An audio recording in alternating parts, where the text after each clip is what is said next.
Bonsoir Yves, bonsoir à tous. Donc l'Europe fait un pas en fait de plus vers l'idée d'un élargissement du parapluie nucléaire français et Emmanuel Macron et Friedrich Merz discutent directement.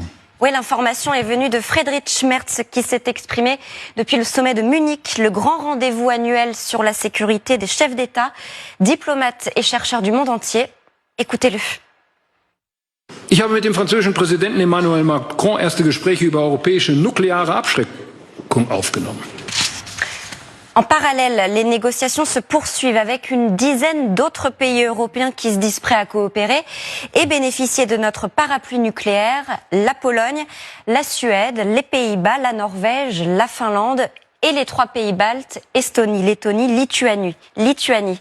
Ces discussions-là ne sont pas rendues publiques, elles se font via des diplomates, des experts en nucléaire. Ils se sont rencontrés en décembre dernier à Paris. Quelles sont les options discutées en ce moment même ? Eh bien, il y en a 3 principales d'après les experts que nous avons contactés au fait de ces négociations, dont Héloïse Fayet, chercheuse en nucléaire à l'IFRI.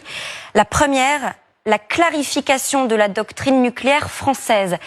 Explication, à l'origine, la doctrine de la dissuasion n'a jamais été que nationale, même si la définition des intérêts vitaux peut aller au-delà des frontières.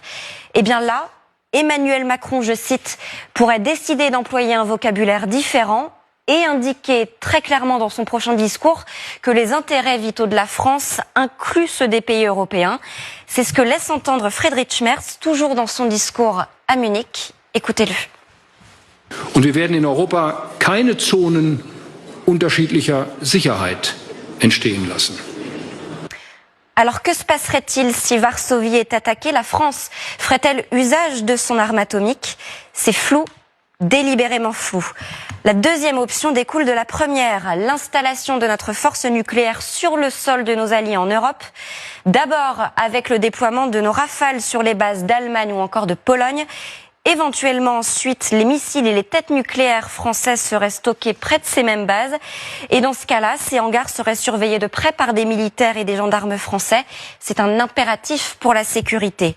Tout cela ne serait pas gratuit. Cela signifie concrètement que l'Allemagne, la Pologne ou les pays baltes devront acheter nos avions, nos têtes nucléaires, nos missiles et financer les militaires sur place.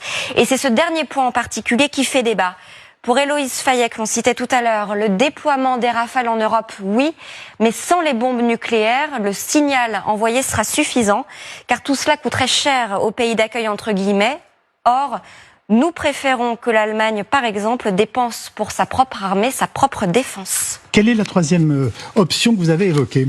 Eh bien, il s'agit du renforcement de la coopération entre la France et la Grande-Bretagne, les 2 seules puissances nucléaires en Europe. Disons-le tout de suite, chacun garderait son bouton, il n'y aurait pas de commandement unique. L'idée serait par exemple de s'assurer qu'il y a toujours un certain nombre de têtes nucléaires suffisant en mer pour couvrir toute la surface de l'Europe. Merci beaucoup Lucille de Villers.